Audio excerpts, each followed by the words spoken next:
Everywhere you look, Europe's streets, American campuses, social media feeds, you can feel it.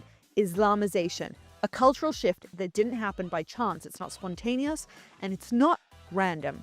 For nearly a century, one movement has been quietly shaping the ideas, networks, and institutions behind everything. The Muslim Brotherhood, banned across the Arab world but thriving in the West. It's the organization that not only built Hamas, it's inspired modern Islamism and learned how to use democracy against itself to spread a crazy radical ideology. Arab regimes like Egypt and Saudi Arabia and the UAE have seen it for what it was and is a political revolution disguised as religion, and they outlawed it decades ago. But in London and Brussels and Washington, the same movement has been welcomed as a network of civil rights groups and community organizations. The Middle East is banning it, and the West is legalizing it. And that's how a movement too dangerous for Cairo ended up shaping our media, the European world, influencing policy and infiltrating universities under a banner of diversity. And if you fight back, it's Islamophobia. This isn't paranoia, it's patience and a strategy that has been built on migration, organization, and our silence. It's been working quietly for almost 100 years, and we need to talk about it. This is the Mira K Show on JNS TV. Let's dive right in. To begin, you need to understand the word Islamization. Islamization means the process by which a society begins to adopt or conform to Islamic norms, not just in religion, but in law, culture, and governance. And if you don't like that, you're not alone. In modern political terms, it's the effort to shape secular institutions so that they reflect Islamic authority. It's not simply about being more religious. It's about transforming a society from a Western one to an Islamic one. That idea comes straight from a specific belief that Islam isn't just a faith, it's a total system, a framework meant to regulate every part of everybody's lives. This belief is rooted in Quranic verses that Islamists quote constantly. For example, He it is who sent his messenger with guidance and the religion of truth, so that he may make it prevail over all other religions. Not only do Islamists have to believe Islam, but they have to prevail over all other religions in the name of Allah.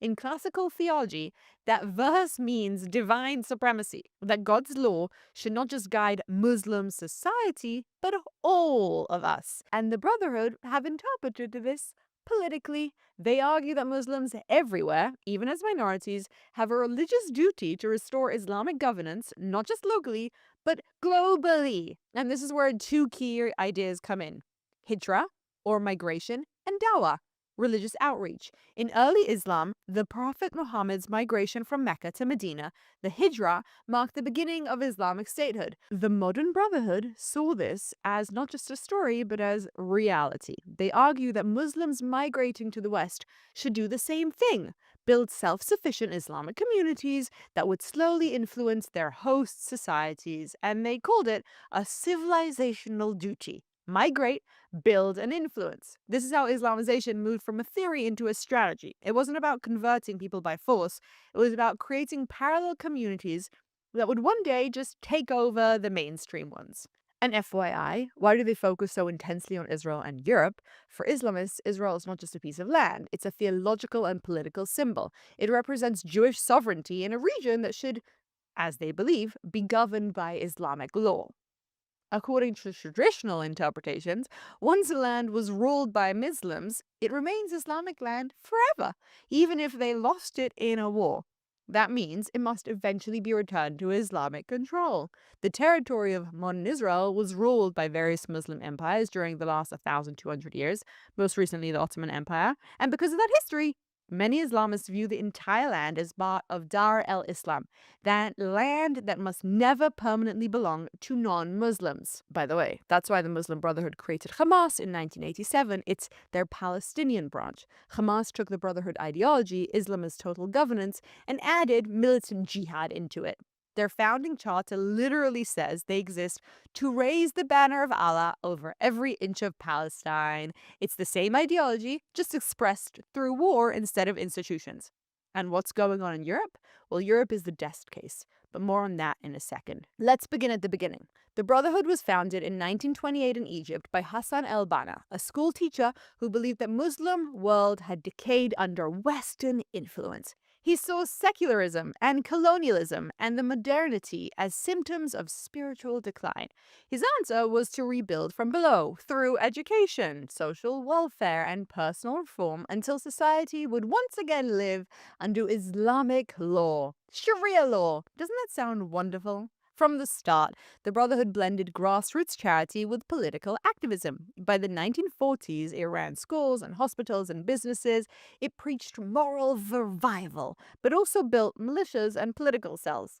Al-Banna insisted that the Brotherhood was a Salafia message, a Sunni path, a political organization, a sports group, a cultural association, an economic enterprise, and a social idea, all combined into one. And if that makes you really uncomfortable, yeah, you're not alone. That phrase really became the DNA of the movement. Religion fused with politics, service to the community fused with power and manipulation. When Egypt's monarchy and later Nasser's nationalist regime cracked down on them, many members fled, and from the 1950s onward, exiles resettled in Europe, the Gulf, and North America. These exiles were highly educated doctors, engineers, and teachers, and they quickly began establishing new institutions abroad. We tend to think of these people as, the underdogs, but no, it's much more sophisticated than that. In the Gulf, they staffed schools and universities, helping to spread their ideology through the emerging oil states. In Europe, they created Islamic centers in Munich and Geneva and London, which became training and coordination hubs. In the United States, which is now rife with sleeper cells, they established the Muslim Students Association in 1963, which later gave rise to groups like ISNA, the Islamic Society of North America, and CAIR, Council on American Islamic Relations, groups that are totally legitimate but are actually the Muslim Brotherhood.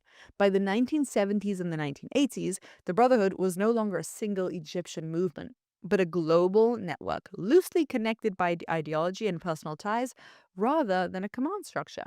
It had evolved into a project, used the freedom and institutions of open societies to build parallel Islamic structures that would, over time, shape the mainstream. Once the Brotherhood's leadership had scattered across Europe and North America, it began thinking systematically about how to operate inside non-Muslim societies. You see, 50 Muslim states was not enough for them. Two internal documents capture this mindset more clearly than anything else that has ever really surfaced. And you kind of really need to understand them to understand everything that we're seeing right now. Number one, the project. In 1982, Swiss authorities raided the home of one of the senior Brotherhood financiers and discovered this 14-page Arabic memorandum known ever since as the Project. This document isn't a manifesto about violence, which is what we would normally associate with this kind of stuff, but it's actually a manual much scarier.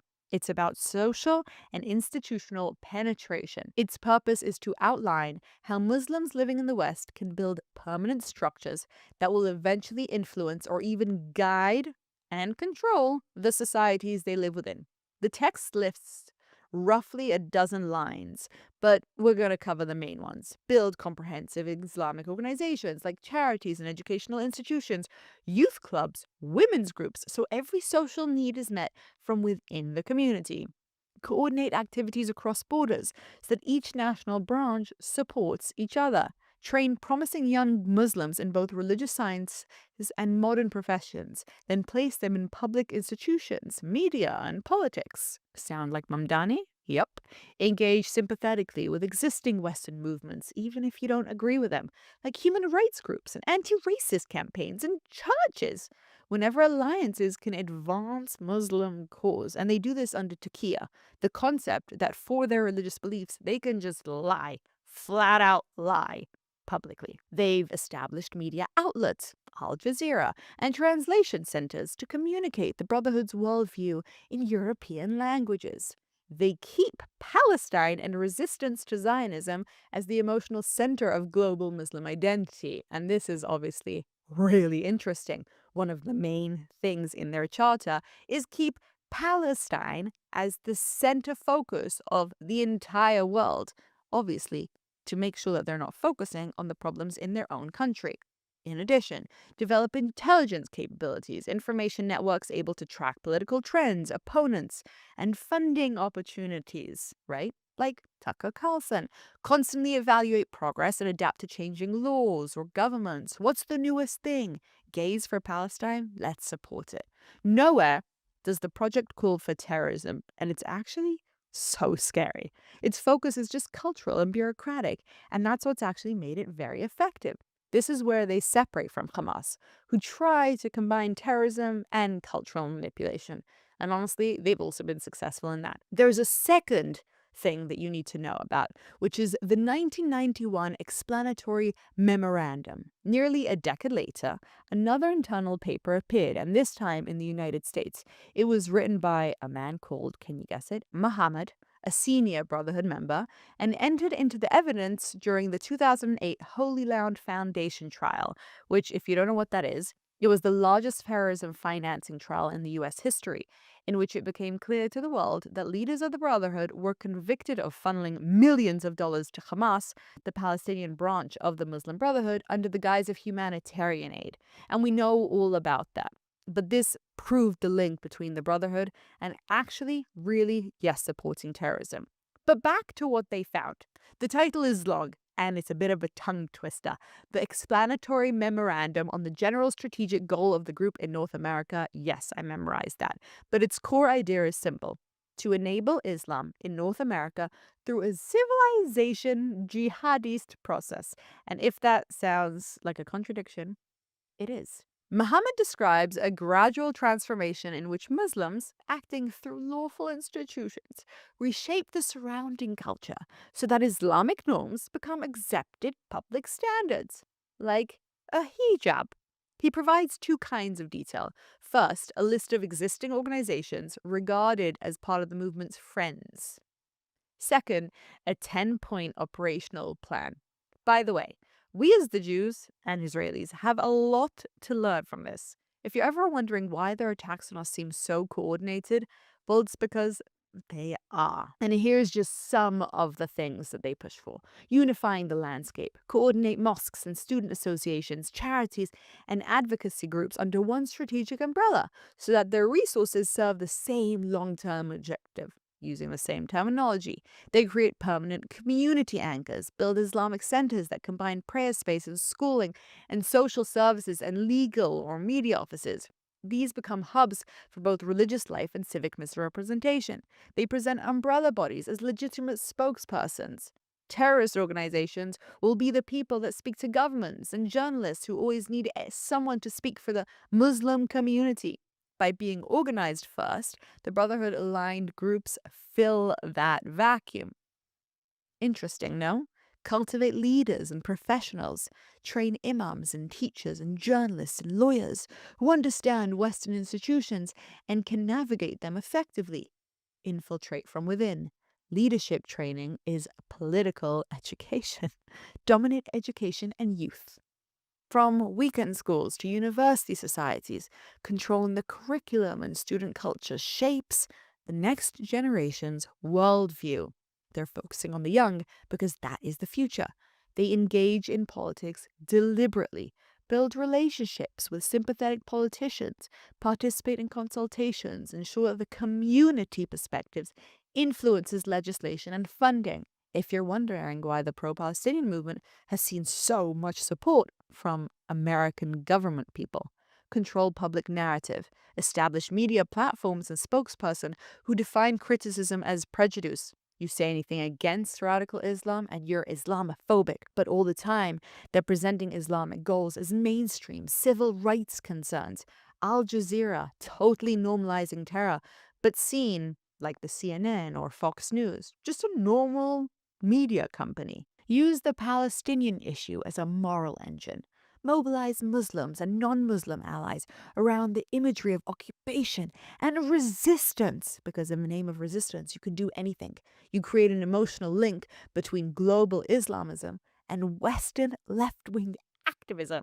It's deranged, but it works. Another pointer which is important: achieve financial independence, develop businesses and endowments and charitable trusts that can fund movement activities without reliance on hostile governments, like a flotilla, exploit legal systems, use constitutional rights, and this, guys, is the craziest one of them all: freedom of religion and speech, to protect Islamist activism and to challenge opponents through lawsuits and administrative complaints, meaning use the democratic system against them so that they can come in and turn it into Islamic. If that sounds like Hitler using the democracy to turn into a dictatorship, it's not for nothing. The language is very bureaucratic, but the intention is super ideological. Create parallel institutions that eventually acquire mainstream authority. This is why scholars often describe the Brotherhood's approach as entryism, entering institutions, not to integrate, but to influence them from inside. These two memorandas are not ancient relics. They sound similar, and that's because they are. When investigators look at how Islamist networks operate in Western capitals today through charities and educational trusts and lobbying coalitions and media offices, they find the same exact architecture that are sketched in these texts. They matter because they reveal a philosophy of power that is patient, it is slow, and it is bureaucratic, and it's something that most people just wouldn't notice. The Muslim Brotherhood realized that modern democracies could be shaped more effectively through civil institutions, right, than through active confrontation and terrorism. SJP, Students for Justice of Palestine, could do more for sympathy than, let's say, 9/11. Across much of the Arab world, that lesson has become a threat. The Brotherhood's goal of replacing secular authority with Islamic governance, like Sharia law, has challenged every regime. After the Arab Spring, the danger actually became super real, and in 2011, the Brotherhood took power in Egypt, only to be overthrown 2 years later. By 2013, Egypt's army had banned the movement as a terrorist organization. Soon after, Saudi Arabia, the UAE, and Bahrain followed suit, with Jordan and Kuwait imposing heavy restrictions on them, because again, the Muslim Brotherhood, also seen as a normal group, are actually terrorists. These governments understood what Western leaders are still hesitating to admit. The Brotherhood doesn't compete for an office in a certain country, it's trying to take over civilization. This is the ideology that gave birth to Hamas, which was founded by a Brotherhood leader in Gaza. Hamas's charter calls Palestine an Islamic Waqf, a sacred trust never to be surrendered. It took the Brotherhood's belief in total Islamic governance and merged it with armed jihad and anti-Semitic theology. Where the Brotherhood pursued institutions, Hamas chose warfare. But the ideological DNA is absolutely identical. This is why Egypt doesn't want any Palestinians coming back to their border. The Arab regimes crushed the Brotherhood to protect their own sovereignty, but Europe and the US did the opposite. Western democracies, bound by freedoms of religion and association, legalized and even funded Brotherhood-linked organizations under the banner of multiculturalism and civil rights. No government wants to be accused of Islamophobia. So when the Brotherhood was driven out of the Middle East, it simply just reestablished itself in London and Washington, and it embedded itself in NGOs and media and advocacy networks. The irony is striking. A movement too dangerous for Cairo is now shaping public policy and campus discourse in the West, and migration has accelerated its reach. Millions chose Europe over dozens of Muslim-majority states because Europe's borders were open, welfare is generous, and assimilation is optional. Conditions tailor-made for ideological expansion. The massive immigration flux is not random. Remember, it's an ideological belief for them. They could have gone to any of the Islamic countries, 50 of them. But no, and obviously as migrants arrived, practical needs like schools and housing and mosques and legal aid created an opening. The Brotherhood filled it because the governments couldn't. Decades of organizational experience allowed its charities to step in faster than any state agency, providing real help, but also a worldview. Governments lacking integration strategies outsourced community representation to these same networks, turning grants into long-term partnerships. Over time, religious organizations evolved into political lobbies. We need to recognize how policy failure has enabled this ideological capture of the West. Migration supplied the people, but it was the institutions within these countries that then organized them. Weak integration, weak assimilation into Western ideology let Islamic ideology fill that vacuum. After World War II, European nations imported labor from their colonies, assuming the workers would return home. They didn't. They settled and raised families and formed distinct neighborhoods that became parallel societies. Dearborn? Most immigrants sought stability, but organized movements saw opportunity. Because states were failing to integrate the youth, Islamists stepped in, using Europe's openness to shape it from within. The multicultural model, such a bad model, assumed each group shared the same civic values. You come to Europe, you want to be European. But in practice, it empowered the most organized voices, often the Brotherhood aligned NGOs, to become the de facto representatives for the Muslims. Registered as nonprofits, they presented themselves as partners in integration while actually telling the youth to resist assimilation. Municipalities hired them for youth programs. Schools consulted them for religious issues. And soon they controlled access to grants and policy discussions and media framing. Criticism has always been silenced as Islamophobia. And anyone, journalists, teachers, Muslim reformers who tried to speak out were ignored or completely punished. Fear drove policy. By 2010, the cultural consequences were impossible to hide and still are. Holocaust lessons were dropped from classrooms under threat. Police ignored grooming gang scandals, which are still going on till this day. Journalists were self-centered because they didn't want to be deemed Islamophobic. Moral disarmament had set in. Europe, ashamed of its past, confused tolerance with surrender. Now, anti-Semitism surges openly. Do you guys remember what happened in Manchester? Campuses glorified terror. We're seeing thousands of people march the streets. Western governments still fund these same groups they once warned about. The result? We have a new culture of fear. Europe keeps empowering the same networks. Migration continues. Birth rates diverge because they have lots and lots of children. And leaders debate semantics in office instead of actually building policy to drive this out. Instead of fighting against the rise of terror, they look for someone to blame. And surprise, surprise, they come to Israel.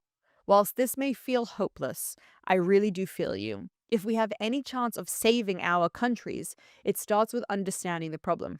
They say that if you really get to the root of a problem, most of the solutions reveal themselves.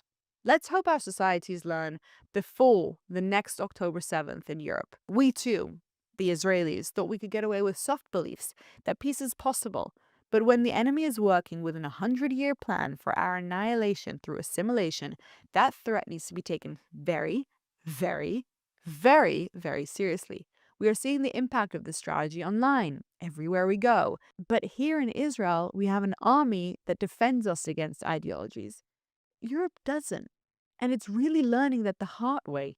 Unfortunately, America is following close behind, closer than they realize, and you should be paying attention. Sleeper cells are rife across the country, and Islamization has really, really started. We need to think about this and focus on this. And if this episode is a little bit less, I don't know, optimistic than usual, it's for a reason. Because I've been diving in to how sophisticated their strategy is to take over the world. And I've realized that if we don't stop yesterday to fight back, to understand it, and to really, really do the work, even if it makes us uncomfortable, to call out the radicalization of our countries, we're in serious, serious trouble. So think about it.